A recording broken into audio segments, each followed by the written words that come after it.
Napadayo nga ulit tayo sa paborito nating food tripan ng Ilocos Empanada. Nasa halagang 40 to 135 pesos ay matitikman nyo na. Kagaya ng kanilang mainit-init at malinamnam na homemade Mickey at pangmalakasan at dinarayong homemade siomay. Kaya ano pang hinihintay nyo? Tara at food trip na tayo! Yun guys, nandito nga tayo ngayon ulit sa may Tony and Alex Mickey and Empanadang Ilocos. Dito lang ulit yan sa may Block 57, dito sa may Eucalyptus Street, Western Bicutan, Taguig. Dinayo nga ulit natin to guys kasi na-miss natin yung kanilang Mickey. Yan, yung homemade Mickey nila. Yan. Tapos yung dito, yung homemade na siomay at yung pangmalakasan at dinadayo dito na Ilocos Empanada. At syempre yung masarap nilang suka. Yan guys, nag-range lang pala dito guys ng 40 pesos to 135 pesos yung mga foods sila dito guys. Yan, titikman na natin yan. So guys, uy, ito yung nabis ko dito. Nag-crave ako dito kasi nag-live si Kuya L.A. Tinoyo, yan. Kaya napadayo tayo dahil yung Mickey nila dito talaga napakasulit talaga. Yan.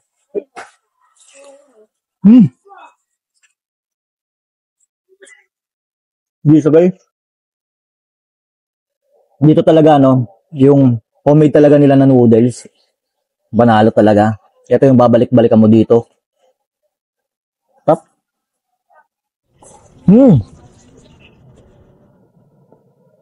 Init.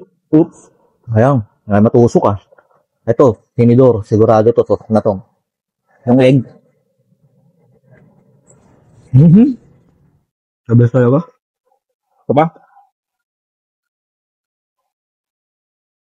Yan guys, ito naman yung kanilang. Yan, yung homemade siomay. Lagyan natin ng toyo. Tapos, syempre, ito yung kalamansi. Ayan, tayo dito na tinidor. Wait lang. Ayan. Yan guys, siram tayong tinidor. Ito.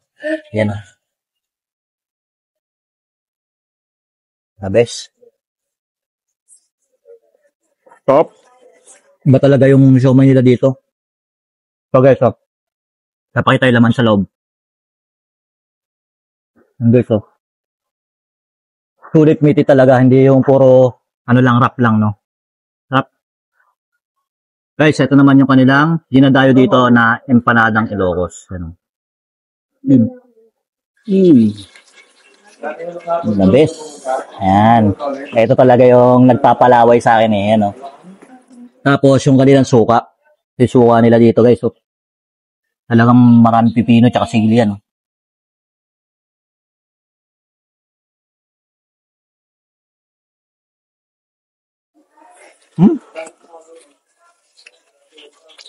Wala pa rin talagang pagbabago.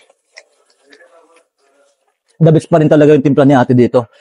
Sa empanada, sa Mickey, tapos sa siomay niya. Pandayo pa rin guys. Sarap. Kaya guys, kung nag-crave nga kayo sa may empanada, Mickey o siomay na homemade, dito lang ulit yan sa may Tommy and Alex, Mickey and Empanadang Ilocos. Open nga pala sila dito ng alas 4 ng hapon hanggang alas 11 ng gabi. Kaya guys, ano pang hinihintay nyo? Dumayo na kayo dito. Ops guys, naghahanap ba kayo ng healthy kape? Bakit hindi nyo itry itong Santon Gold Coffee Mix na may glutathione at collagen at ang maganda pa nga dito dahil meron tong mangosteen, moringa at spirulina at ang ginamit ng pampatamis dito ay natural stevia. Kaya ano pang hinihintay nyo guys? Mag Santon Gold Coffee Mix na kayo.